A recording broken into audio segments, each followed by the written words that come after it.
MJH Sports and Entertainment.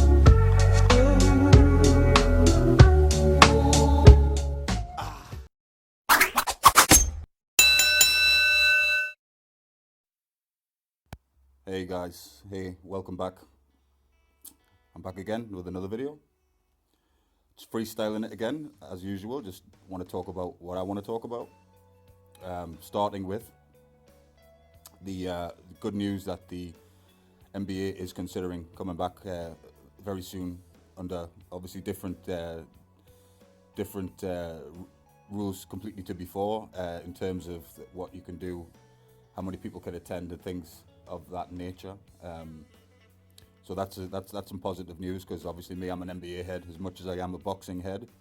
It's huge. They're my main passions in sport, the two of those.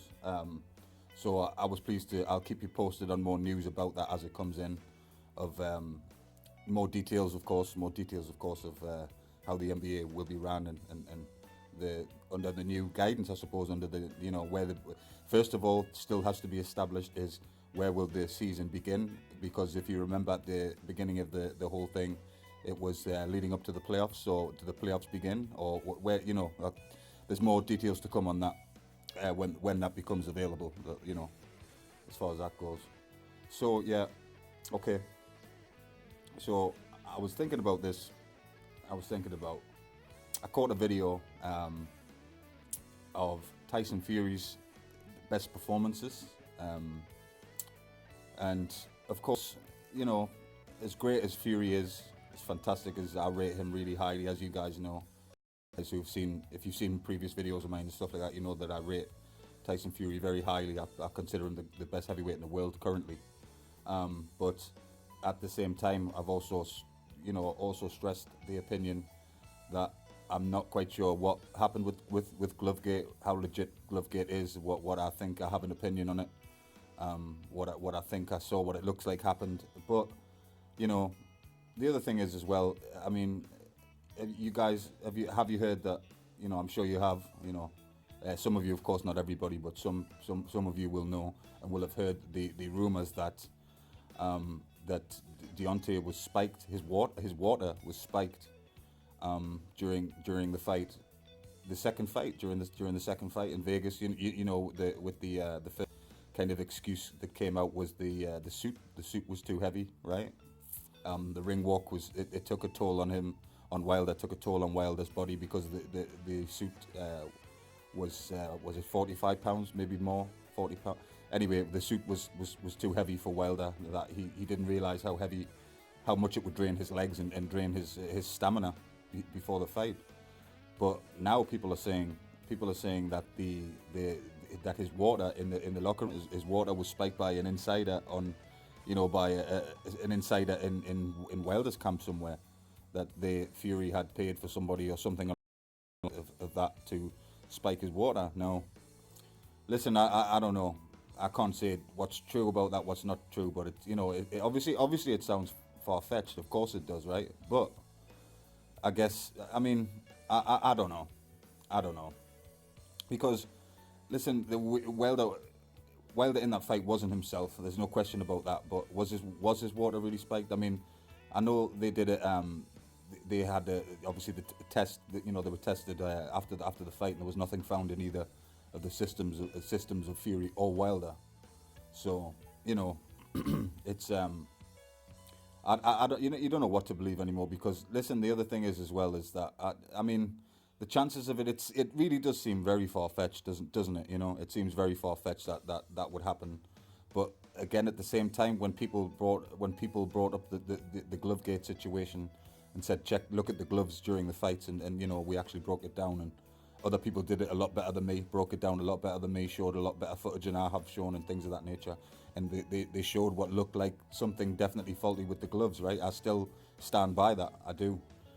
I still stand by that. There's definitely something going on with the left glove as far as I'm concerned. But listen, it's going to be it's always going to be debated. I think this is going to be a dark cloud over this, these fights for a long time to come. But of course, the other thing is they're saying that the gloves. Somebody, I think it was a doctor actually, that said that the damage from the from Fury, the damage from Fury was so substantial that it there had to be some type of metal in the gloves. I've heard that too now. I really don't know. I'm not a professional on those sides of things. I can only give you my opinion. That's all it ever is when you hear something from me, is my opinion. Don't take it and run with it or anything like that. It's just my opinion. I'll always be honest with you what I think, and I think there could be something in the glove. The gloves definitely something wasn't right there. But this whole water thing, spike in the water, I can't speak on that really. I don't know. It's my answer to that. I don't know. People are running with it, and that's what people are saying is that happened. But I don't know. This doctor, whoever this doctor is, who at the same time says that the gloves were loaded with metal, or I don't know. I don't know. I mean, because I have to, you got to be straight up and you got to be honest, right? That because I've said this before too, but because Fury is such a big guy, such a massive guy, that he could hurt. I'm sure he could hurt anybody with fists, with especially a punch. I mean, I know he's not known as a puncher, but he's a heavy man who's a trained boxer, a heavyweight professional fighter.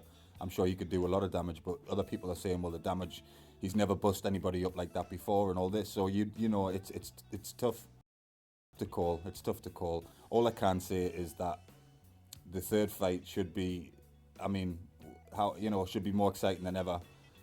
All I want is a clean fight. That's all I ever ask for in any fight, is just a clean. I don't lean one way or the other really. I just like clean boxing. I don't like cheating or anything like that.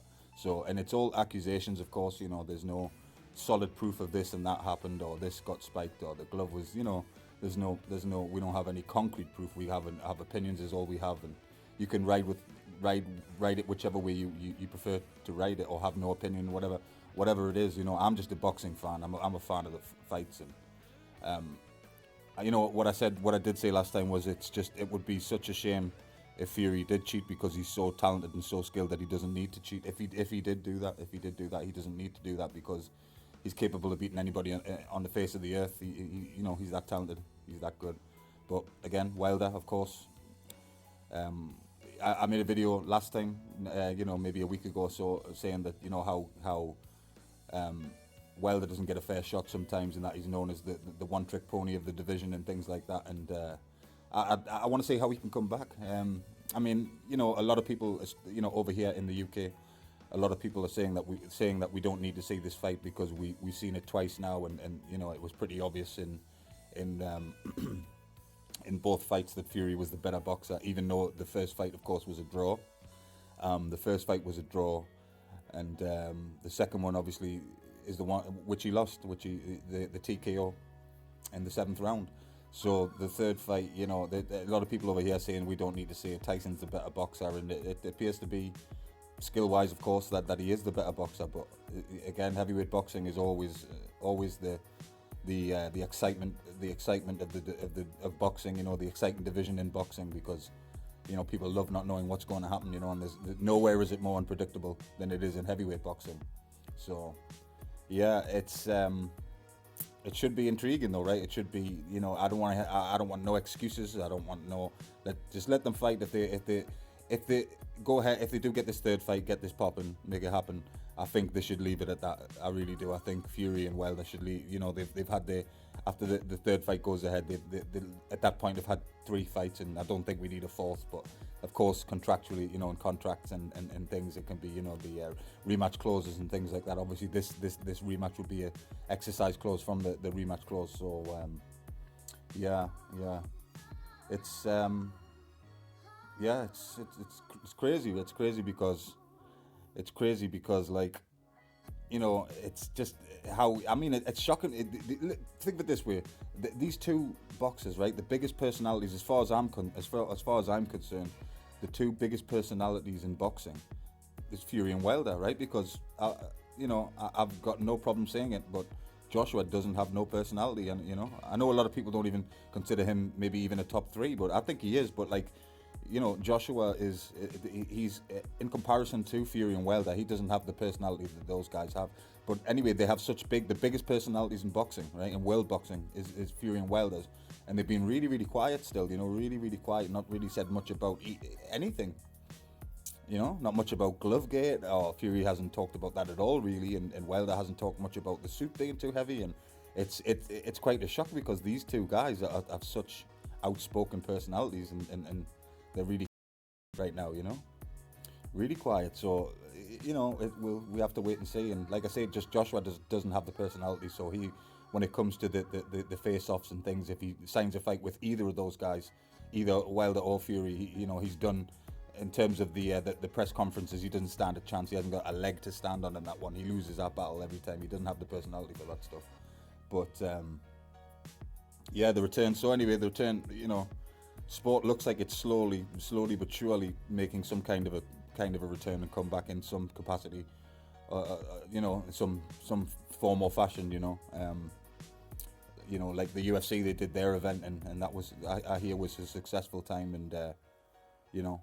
They were kind of one of the first, certainly combat sports to come back, and sounds like they did it right, and everybody was kept safe and things of that, things like that, things of that nature. But yeah, I mean, what's your opinions? What's your opinions on the third fight? I know that a lot of this is Groundhog Day. You know, we're going over the same things, but there's nothing happening. I've been watching a lot of the live streams too, a lot of different people's live streams, but it's just it's just some of the live streams. I mean, I've always loved live streams. I don't watch, to be honest with you, I don't watch like live streams that go on for like 2 hours. It's too long for me. I like to maybe 30-40 minutes, but I do enjoy some live streams and will consider maybe doing that in the future, depending on how my channel goes and how it grows and things like that. But I do want to say I do appreciate, thank you for all the new subscribers I've been getting lately. I do appreciate that a lot. You guys are really helping me grow this channel. If you haven't already, please subscribe. But I do appreciate all the new subscribers I've got. I wasn't expecting that, and I'm really appreciative to all you guys for helping me out. Thank you very much. But yeah, if you want to drop a comment and things like that. Yeah, feel free to drop a comment. What are you looking forward to? And yeah, I'll catch you guys on the next one.